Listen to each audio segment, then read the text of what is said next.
జరిగింది ఓ ప్రమాదం, ఏముంది నీ ప్రమేయం, దేహానికైన గాయం ఏ మందుతోను మాయం. విలువైన నిండు ప్రాణం మిగిలుండడం ప్రధానం, అది నిలిచినంతకాలం సాగాలి నీ ప్రయాణం. శ్రీలతనులోనే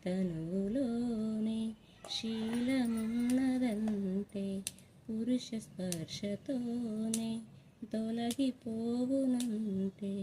ఇల్లాల దేహాలలో శీలమే ఉండదనా, భర్తన్న వాడెవడు పురుషుడే కాదు అనా.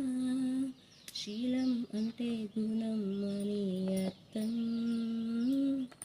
నువ్వేమి చేశావు నేరం, నిన్నెక్కడంటింది పాపం, చిన్నబోకుమా.